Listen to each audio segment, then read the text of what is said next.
Hi comrades, this is NSSR Nakka Shivshankar, High Court of AP and Trial Courts Advocate. మిత్రులారా, types of evidences గురించి మనం ఒకసారి deal చేద్దాం. Oral evidence, types of ఎవిడెన్సెస్లో ముఖ్యంగా oral evidence, documentary evidence, primary evidence, secondary evidence, direct evidence, circumstantial evidence, real evidence, hearsay evidence, electronic evidence అని చెప్పేసి different kinds of ఎవిడెన్సెస్ని మనం చూస్తూ ఉంటాం.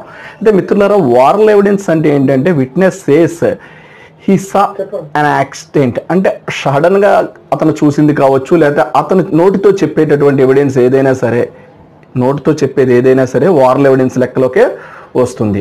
అదేవిధంగా డాక్యుమెంటరీ ఎవిడెన్స్ అంటే అగ్రిమెంట్, సేల్, చెక్, విల్లు, ఎఫ్ఐఆర్ ఇలాంటివన్నీ కూడా డాక్యుమెంటరీ ఎవిడెన్స్, అంటే డాక్యుమెంట్ రూపంలో మనం కోర్టులో ఫైల్ చేసేవన్నీ కూడా డాక్యుమెంటరీ ఎవిడెన్స్ అవుతుంది. అదేవిధంగా వారల్ ఎవిడెన్స్ అంటే నోటితో చెప్పే ఏ ఎవిడెన్స్ అయినా సరే అది వారల్ ఎవిడెన్స్ అవుతుంది.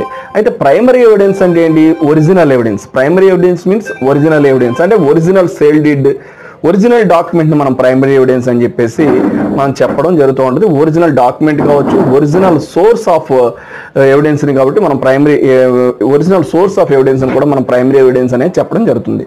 మరి సెకండరీ ఎవిడెన్స్ అంటే ఏంటి? Photo copy of the agreement కావచ్చు, లేకపోతే జిరాక్స్ కాపీస్ కావచ్చు, లేకపోతే ఒరిజినల్ సోర్స్ నుంచి కాపీ చేసింది కావచ్చు, ఇవన్నీ కూడా సెకండరీ ఎవిడెన్స్ల కింద రావడం జరుగుతుంది. మరి డైరెక్ట్ ఎవిడెన్స్ అంటే ఏంటి? ఇది most important. I witness of the incident, I witness. So ఆ ట్రాన్సాక్షన్ జరిగినప్పుడు కానీ, లేదా ఒక అఫెన్స్ జరిగినప్పుడు కానీ డైరెక్ట్గా చూసిన వాళ్ళని ఏమంటాం అంటే ఐ విట్నెస్ అని చెప్పేసి అంటాం. మిత్రులారా, అదేవిధంగా సర్కమ్స్టాన్షియల్ ఎవిడెన్స్ అంటే ఆ యొక్క ఇన్సిడెంట్కి సంబంధించి, అఫెన్స్కి సంబంధించి, లేదా అక్కడ జరిగినటువంటి ట్రాన్సాక్షన్కి సంబంధించి సర్కమ్స్టాన్సెస్, అంటే వాటి ద్వారా డెవలప్ అయినటువంటి ఎవిడెన్సెస్ కింద చెప్పవచ్చు. వాటిని సర్కమ్స్టాన్షియల్ ఎవిడెన్సెస్ అని. ఆ యొక్క ట్రాన్సాక్షను లేదా ఆ యొక్క అఫెన్స్కి ముందు సర్కమ్స్టాన్షియల్గా ఆ అఫెన్స్ జరగడానికి కారణభూతమైనటువంటి ఎవిడెన్స్లన్నింటినీ కూడా సర్కమ్స్టాన్షియల్ ఎవిడెన్స్ అంటారు. ఆ జరిగిన తర్వాత కూడా ఏర్పడినటువంటి ఎవిడెన్స్లన్నింటినీ కూడా సర్కమ్స్టాన్షియల్ ఎవిడెన్స్ అంటారు. ఆ ట్రాన్సాక్షన్ జరగడానికి ముందు, జరిగిన తర్వాత ఉన్నదాన్ని కూడా సర్కమ్స్టాన్షియల్ ఎవిడెన్సెస్ అని చెప్పేసి అనడం జరుగుతుంది. మిత్రులారా, దీనికి ఒక ఎగ్జాంపుల్ తీసుకున్నట్లయితే కనుక blood strain on accused clothes, అంటే ఒక మర్డర్ జరిగినప్పుడు ఏమైనా రక్తపు మరకలు ఆ యొక్క ఎక్యూజ్డ్ యొక్క క్లాత్స్ మీద ఉంటే కనుక అవన్నీ కూడా సర్కమ్స్టాన్షియల్ ఎవిడెన్సెస్ కింద మనం పరిగణించడం జరుగుతుంది. అదే డైరెక్ట్ ఎవిడెన్స్ అంటే ఏంటి? డైరెక్ట్గా మనం ఐ విట్నెస్ కింద మనం ఆక్యులర్ ఎవిడెన్స్ అని చెప్పి కూడా అంటాం. దీన్ని కంటితో చూసేటటువంటి విట్నెస్ని ఏమంటారంటే ఐ విట్నెస్ అని చెప్పేసి అంటారు.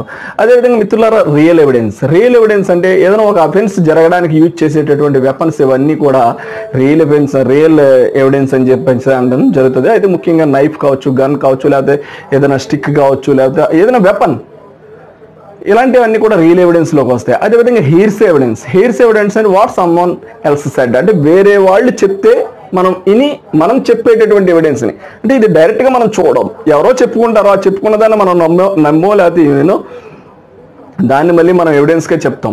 దాన్ని ఏమంటాం అంటే హెయిర్సే ఎవిడెన్స్ అని చెప్పేసి అంటాం. అదేవిధంగా ఎలక్ట్రానిక్ ఎవిడెన్స్ అంటే emails, WhatsApp chats, CCTV footages, ఇవన్నీ కూడా ఎలక్ట్రానిక్ ఎవిడెన్సెస్లోకి వస్తాయి. ముఖ్యంగా సహజంగా మనం ఇవన్నీ రెగ్యులర్ కోర్స్ ఆఫ్ కోర్ట్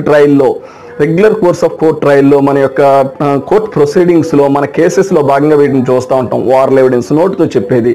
ఆ వారల్ ఎవిడెన్స్ అనేది మరలా ఏంటి? అది ఐ విట్నెస్ ఎవిడెన్సా, లేకపోతే సహజంగా హెయిర్స్ ఎవిడెన్సా, ఇవన్నీ కూడా మనం చెప్పేటటువంటి ఫ్యాక్ట్స్ మీద డిపెండ్ అయ్యి ఉండడం జరుగుతుంది. సహజంగా నోటితో చెప్పేటటువంటి ఎవిడెన్స్ ఏంటంటే వారల్ ఎవిడెన్స్ అని చెప్పేసి అంటాం.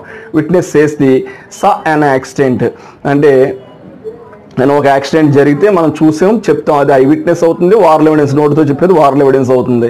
అదేవిధంగా డాక్యుమెంటరీ రూపంలో ఇస్తే దాన్ని డాక్యుమెంటరీ ఎవిడెన్స్ అంటాం. అదే ప్రైమరీ ఎవిడెన్స్ అంటే ఒరిజినల్ సోర్స్ ఆఫ్ ఎవిడెన్స్ అని చెప్పొచ్చు. అంటే ఒరిజినల్ సేల్ డీడ్ అనేది, లేకపోతే ఒరిజినల్ చెక్ అనేది, ఒరిజినల్ ఎఫ్ఐఆర్, ఇవన్నీ కూడా ప్రైమరీ ఎవిడెన్స్ కింద వస్తాయి. వీటిని ఫోటో కాపీ తీస్తే అవి సెకండరీ ఎవిడెన్స్ అవుతాయి. అంటే జిరాక్స్ తీస్తే సెకండరీ ఎవిడెన్స్ కింద వాటి మారుతూ ఉంటాయి.